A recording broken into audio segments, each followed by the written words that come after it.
Assalamualaikum warahmatullahi wabarakatuh. Nama saya Denny Pangestu dari kelas Y2G Pendidikan Ekonomi di Universitas Indraprasta PGRI.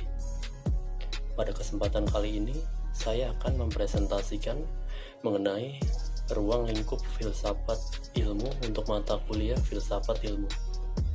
Pertama-tama, ruang lingkup filsafat ilmu.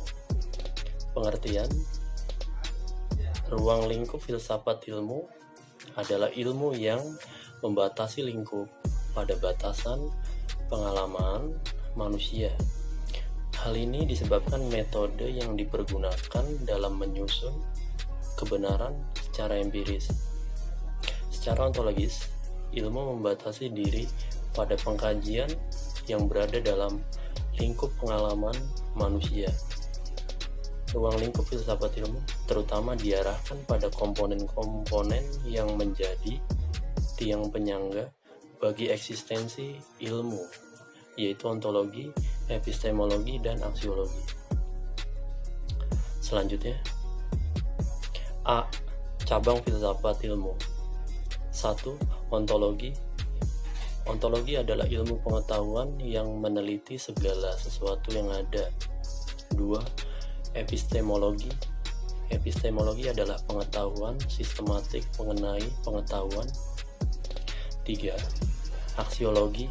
Aksiologi merupakan cabang filsafat ilmu yang membicarakan tentang tujuan ilmu pengetahuan itu sendiri dan bagaimana manusia menggunakan ilmu tersebut.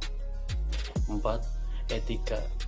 Etika adalah sesuatu di mana dan bagaimana cabang utama filsafat yang mempelajari nilai atau kualitas yang menjadi studi mengenai standar dan penilaian moral.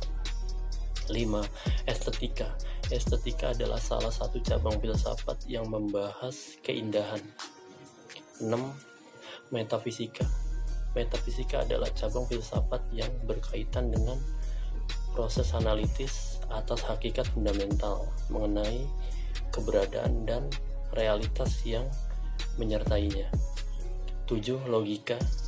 Logika adalah sebuah cabang filsafat yang praktis. Praktis di sini berarti logika dapat dipraktikkan dalam kehidupan sehari-hari. Selanjutnya, B. Metode pemikiran filsafat ilmu. Berdasarkan sisi tujuan dan cara kerja, dibagi menjadi dua, yaitu filsafat ilmu spekulatif dan filsafat ilmu kritis. Filsafat ilmu spekulatif bertujuan: 1. Mencari makna, guna dan nilai. 2. Menjangkau yang ada di balik fenomena atau latar belakang. Filsafat ilmu kritis bertujuan: pengertian atau konsep atau lambang atau simbol. Selanjutnya, metode filsafat ilmu. Metode filsafat ilmu sebagai disiplin ilmu dan pendidikan terdiri dari kontemplatif atau perenungan, spekulatif, menganalisis, deduktif atau kebenaran hakiki. Selanjutnya, metode filsafat ilmu yang khas.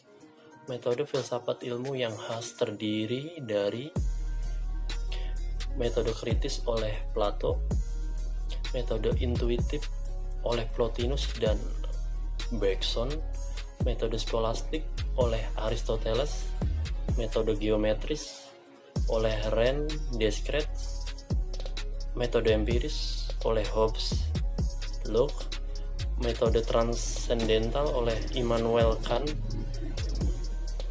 metode fenomenologis oleh Husserl, metode dialektis oleh Hegel and Marx, metode non-positivis, metode analitika bahasa oleh Wittgenstein. Selanjutnya, C. Objek filsafat ilmu. Objek filsafat ilmu terdiri dari objek material dan objek formal. Pertama, objek material. 1. Adalah apa yang dipelajari sebagai materi pembicaraan. yaitu gejala manusia di dunia yang mengembara menuju akhirat. Maka ada filsafat tentang manusia atau antropologi, tentang alam atau kosmologi, dan tentang akhirat atau teologi. 2. Muhajir, memandang bahwa objek material filsafat ilmu adalah fakta dan kebenaran dalam semua disiplin ilmu. Kedua, objek formal. 1. Adalah cara pendekatan yang dipakai atas objek material sehingga mencirikan bidang kegiatan yang bersangkutan. 2. Objek formal ini menelaah masalah konfirmasi dan logika. Terakhir, D. Ilmu sebagai objek kajian filsafat. Sejumlah karakteristik ilmu pengetahuan ialah: pertama, ilmu cair dan lentur. Ini menyebabkannya terus mengalami perkembangan pesat. Hal itu menuntut perhatian filsafat ilmu.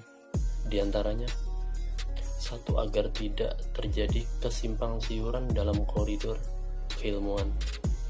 2. Agar peran dan fungsi awal ilmu pengetahuan, yaitu demi kebahagiaan umat manusia, tetap terjaga. Kedua, masing-masing ilmu memiliki karakteristiknya sendiri karena mempunyai logikanya tersendiri. Ketiga, ilmu itu ada setelah penyelidikan. Ranah ilmu yang disoroti filsafat ilmu menyangkut hal-hal mendasar dan esensial tentang ilmu. Demikianlah presentasi yang dapat saya sampaikan.